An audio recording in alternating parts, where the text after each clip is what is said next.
بسم اللہ الرحمن الرحیم۔ اللہ تبارک و تعالیٰ کے بابرکت نام سے آغاز کرتے ہیں جو بڑا مہربان اور نہایت رحم کرنے والا ہے۔ روزانہ ہر فرض نماز کی باقاعدگی سے ادائیگی کے بعد کائنات کے سب سے بڑے پروردگار کی سب سے پسندیدہ اور محبوب ترین صورت پڑھنے کا مستقل معمول اور پکا وظیفہ بنا لے۔ اس مبارک عمل کی برکت سے کٹھن، دشوار اور سخت ترین پہاڑ بھی راستہ دینے پر مجبور ہو جائے گا۔ زندگی کے ہر میدان میں غیبی کامیابی و کامرانی ہمیشہ ہمیشہ کے لیے آپ کا مقدر بن جائے گی، اور ہر قسم کی سخت آزمائشیں، مصائب، بیماریاں اور گھریلو مشکلات جڑ سے ختم ہو جائے گی۔ محترم ناظرین، قرآن مجید کی یہ ایک ایسی منفرد، لاجواب اور انوکھی صورت ہے جو ہر نماز کے بعد سچے دل سے پڑھنے والے انسان کو زمین کی پستیوں سے اٹھا کر آسمان کی بلندیوں اور رفعتوں پر پہنچا دیتی ہے۔ لہٰذا روزانہ ہر نماز کے بعد اللہ تعالیٰ کی سب سے محبوب ترین صورت پڑھنے کی عادت بنا لے۔ اس کی برکت سے پہاڑ بھی راستہ دے گا، کامیابی مقدر بنے گی اور تمام آزمائشیں دم توڑ دے گی۔ اس لیے یہ صورت لازمی پڑھے۔ ناظرین کرام، سرور کائنات، فخر موجودات نبی اکرم صلی اللہ علیہ وسلم نے ارشاد فرمایا کہ قرآن پاک میں ایک ایسی بابرکت صورت موجود ہے جو انسانوں کی سوئی ہوئی تقدیروں کو بدل کر رکھ دیتی ہے۔ اگر کوئی شخص انتہائی فقیر، قلیل المعاش اور مفلس ہو تو اسے بادشاہ بنا دیتی ہے۔ بدترین و گنہگار انسان کو بہترین اور صالح انسان میں تبدیل کر دیتی ہے، اور بے اولادوں کو اولاد صالح کی عظیم نعمت سے نواز دیتی ہے۔ اس سورہ مبارکہ کی اتنی زیادہ برکات و فضائل ہے کہ جو آدمی بھی اسے سچے دل اور کامل یقین سے پڑھے گا وہ انشاءاللہ زندگی بھر اس کو پڑھنا کبھی نہیں چھوڑے گا۔ یہ وہ صورت ہے جسے نبی پاک صلی اللہ علیہ وسلم خود بھی بہت زیادہ کثرت سے پڑھا کرتے تھے۔ چنانچہ حضرت جابر رضی اللہ تعالی عنہ سے مروی ہے کہ رسول اللہ صلی اللہ علیہ وسلم صبح کی نماز یعنی فجر کے وقت بکثرت اس صورت مبارکہ کی تلاوت فرمایا کرتے تھے، اور ایک جلیل القدر خاتون حضرت ام حشام بنت حارثہ رضی اللہ عنہا جو حضور صلی اللہ علیہ وسلم کی پڑوسن تھی، بیان کرتی ہے کہ مجھے یہ صورت زبانی یاد ہی اس طرح ہوئی کہ میں جمعہ کے خطبے میں اکثر آپ صلی اللہ علیہ وسلم کی زبان مبارک سے اس صورت کو سنا کرتی تھی، تو اس سے یہ بات روز روشن کی طرح واضح ہو جاتی ہے کہ حضور صلی اللہ علیہ وسلم کی نگاہ مقدس میں یہ ایک نہایت اہم، افضل اور عظیم صورت تھی۔ اسی وجہ سے آپ صلی اللہ علیہ وسلم زیادہ سے زیادہ لوگوں تک بار بار اس کے مضامین، احکامات اور مفاہیم پہنچانے کا خصوصی اہتمام فرماتے تھے۔ پس جس گھر میں اس صورت کی روزانہ ہر نماز کے بعد تلاوت کی جاتی ہے، اس گھر میں اللہ تعالیٰ کی رحمت نازل ہونا شروع ہو جاتی ہے، غیبی برکتوں کا نزول شروع ہو جاتا ہے، اور تمام ادھوری دعائیں قبول ہونا شروع ہو جاتی ہے۔ مزید یہ کہ اس صورت کی باقاعدگی سے تلاوت کرنے والے بندے کو اللہ پاک موت کی سختی، نزاع کی تکلیف اور دنیا کی تمام تلخیوں و سختیوں سے ہمیشہ محفوظ رکھتا ہے، کیونکہ یہ صورت اللہ کی محبوب ترین صورت ہے۔ محترم ناظرین، اللہ رب العزت نے انسان کو دنیا کے اندر محض اپنے قرب بندگی اور معرفت کے لیے پیدا فرمایا ہے، اور یہ عظیم سعادت صرف خوش نصیب لوگوں کے حصے میں آتی ہے۔ جو سچے دل سے اللہ کو یاد کرتے ہیں اس کے حقیقی محبوب بن جاتے ہیں، اور عرش بری پر فرشتوں کی نورانی مجلس میں ان کا ذکر خیر ہوتا ہے۔ یوں تو ذکر الہی کی بے شمار اقسام ہے، لیکن کچھ ایسے خاص اذکار، کلمات اور تسبیحات بھی ہیں جنہیں خود رب تعالیٰ نے بے حد پسند فرمایا ہے، اور جو بندہ ان کو پڑھتا ہے وہ اللہ کی خاص رحمت، محبت اور فضل کا مستحق بن جاتا ہے۔ اسی مبارک سلسلے میں آج ہم ایک ایسی لاڈلی، عظمت والی اور پیاری صورت کا ذکر کرنے جا رہے ہیں، جو عرش والوں یعنی مقرب فرشتوں کے نزدیک بے حد محبوب ہے۔ چنانچہ جو شخص یہ صورت روزانہ ہر نماز کے بعد یا رات کو اپنے بستر پر سونے سے پہلے پڑھ لیتا ہے تو اس کے پورے گھر پر اللہ کی خاص نظر رحمت پڑتی ہے۔ عرش الہی پر ایک ہلچل مچ جاتی ہے اور نوری فرشتے دوڑتے ہوئے اس کے گھر کا رخ کرتے ہیں۔ وہ فرشتے صرف اس لیے آتے ہیں تاکہ اس بندے کی زبان سے اس مبارک صورت کی تلاوت کو سنیں، اس کے لیے مغفرت کی دعائیں کریں اور اس پورے گھر میں سکینت، برکت و اطمینان نازل ہو جائے۔ ناظرین، کیا آپ نے کبھی اس بات کو محسوس کیا ہے کہ رات کا وقت اللہ تعالیٰ کے سب سے زیادہ قریب ہونے کا بہترین اور پرسکون وقت ہے؟ یہی وہ نورانی لمحہ ہے جب دنیا کی تمام آوازیں اور ہنگامے خاموش ہو جاتے ہیں، ہر طرف ایک عجیب سکوت طاری ہوتا ہے اور انسان کا دل اپنے سچے رب کی طرف متوجہ ہونے کے لیے سب سے زیادہ تیار اور آمادہ ہوتا ہے۔ اسی پرسکون وقت میں کی جانے والی دعائیں اور اذکار کا ایک خاص مقام اور قبولیت کا درجہ ہے، کیونکہ اس وقت انسان کا دل دنیاوی آلائشوں، لالچ اور خیالات سے ہٹ کر پاکیزگی کی طرف مائل ہوتا ہے۔ یہی وجہ ہے کہ نبی کریم صلی اللہ علیہ وسلم نے ہمیں رات کو سونے سے پہلے خاص اذکار، صورتیں اور دعائیں سکھائی ہے تاکہ ہم سونے سے پہلے اپنے دل کو اللہ کی یاد سے معطر اور روشن کر لے۔ اس لاڈلی صورت کے بارے میں بزرگوں، اولیاء کرام اور اہل معرفت کے اقوال سے یہ پتہ چلتا ہے کہ یہ صورت ایسی لاجواب ہے جو صرف دنیا میں دلی سکون اور اطمینان نہیں لاتی بلکہ آخرت میں بھی بلند درجات اور نجات کا سبب بنتی ہے۔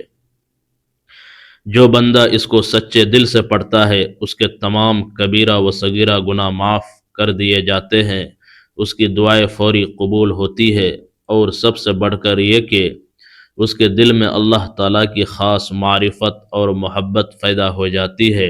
ایسی سچی محبت جو کسی دنیاوی بازار میں نہیں ملتی، نہ کسی کاغذ پر لکھی جا سکتی ہے، بلکہ جو صرف اللہ کے خاص اور برگزیدہ بندوں کے دلوں میں بسائی جاتی ہے۔ فرشتے ہر رات زمین پر نازل ہوتے ہیں۔ بعض فرشتوں کی ڈیوٹی دعائیں سننے پر ہوتی ہے، بعض ذکر کرنے والوں کے پاس بیٹھنے آتے ہیں، اور بعض مخصوص گھروں کو رحمت الہی سے بھرنے کے لیے اترتے ہیں۔ وہ گھر جن میں تسبیح و تحلیل، تلاوت اور قرآن کی آوازیں بلند ہوتی ہے، ان میں فرشتے قیام کرتے ہیں۔ شیطان وہاں سے دم دبا کر دور بھاگتا ہے، اور اللہ کی خاص برکتیں ان گھروں میں نازل ہوتی ہے۔ ایسی ہی ایک عظیم الشان صورت ہے جو اگر کوئی بندہ سچے دل سے پڑھ لے تو فرشتے اس کے لیے انتہائی عاجزی سے دعائیں کرتے ہیں، اس کے رزق میں وسعت و کشادگی کی دعا کرتے ہیں، اور اس کے تمام غموں، پریشانیوں اور قرضوں کا خاتمہ کرنے کی التجا کرتے ہیں۔ ناظرین، آج کا انسان ہر طرف پریشانی، بے سکونی، معاشی مسائل، تنگ دستی، طرح طرح کی بیماریوں اور دل کی شدید بے چینی کا شکار ہے۔ لاکھوں لوگ ایسے ہیں جنہیں راتوں کو نیند نہیں آتی، دل ہر وقت بوجھل رہتا ہے، آنکھوں سے مایوسی کے آنسو بہتے ہیں، یا سینہ تنگی اور گھبراہٹ کا شکار ہوتا ہے۔ ان تمام روحانی اور جسمانی بیماریوں کا واحد اور حتمی حل ذکر الہی میں پناہ ہے، اور خاص طور پر رات کو سونے سے پہلے کی جانے والی عبادتوں اور اذکار میں ایسی الہی طاقت ہے جو انسان کو باطن میں بھی پاک کر دیتی ہے اور ظاہر میں بھی نور سے بھر دیتی ہے۔ ہر آدمی جانتا ہے کہ ہر اچھے یا برے عمل کا رد عمل بھی ضرور ہوتا ہے۔ دنیا میں پیش آنے والے حالات پر سب سے زیادہ اثر انداز ہونے والی چیز انسان کے اچھے یا برے اعمال ہی ہے، جن کا براہ راست تعلق اللہ تعالیٰ کی خوشنودی اور ناراضگی سے ہے۔ کسی واقعے اور حادثے کے طبیعی اسباب جنہیں ہم دیکھتے ہیں، سنتے اور محسوس کرتے ہیں، وہ کسی اچھے یا برے واقعے کے لیے محض ظاہری سبب کے درجے میں ہے۔ سادہ لوگ حادثات و آفات کو صرف طبعی اور ظاہری اسباب سے جوڑتے ہیں اور پھر اسی اعتبار سے ان حوادث سے بچاؤ کی تدابیر کرتے ہیں۔ شرعی تعلیمات کی روشنی میں بحیثیت مسلمان ہمیں یہ اعتقاد رکھنا ضروری ہے کہ یہ سب کچھ اللہ تعالیٰ کے حکم اور امر سے ہوتا ہے، جس کا عقل اور حواس خمسہ کے ذریعے ادراک کرنے سے ہم قاصر ہیں۔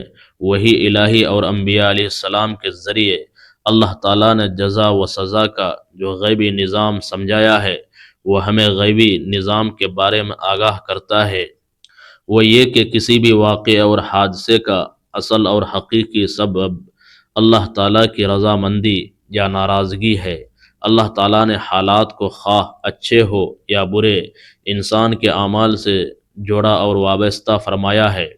چنانچہ انسان کے نیک اور برے اعمال کی نوعیت کے اعتبار سے احوال مرتب ہوتے ہیں۔ صحت و مرض، نفع و نقصان، کامیابی و ناکامی، خوشی اور غمی، بارش اور خشک سالی، مہنگائی، امراض، زلزلہ، طوفان اور سیلاب وغیرہ۔ محترم ناظرین، یہ سب ہماری بدعمالی ہی کا نتیجہ ہوتے ہیں۔ ان سب احوال کے ظاہری اسباب کچھ بھی ہوں گے، مگر حقیقی اسباب ہمارے نیک اور بدعمال ہوتے ہیں۔ چنانچہ کچھ ایسی نادانستہ غلطیاں ہوتی ہے جو رزق کم کرنے کا باعث بنتی ہے اور لوگ ان مشکلات کا شکار رہتے ہیں۔ تو آج ہم آپ کو ایسی چیزوں کے بارے میں بتانے والے ہیں کہ وہ کون سی عام غلطیاں ہیں جو ہمارے رزق میں مشکلات پیدا کر دیتی ہے اور اللہ تعالی ہمارا رزق تنگ کر دیتا ہے۔ سب سے پہلا عمل یہ ہے کہ جوتے پہن کر یا کھڑے ہو کر یا ننگے سر کھانا کھانا رزق میں شدید کمی کا باعث بنتا ہے۔ ناظرین، بہت سے لوگ جوتے پہن کر کھانا کھا رہے ہوتے ہیں یا جلدی جلدی میں کھڑے ہو کر کھانا کھا رہے ہوتے ہیں۔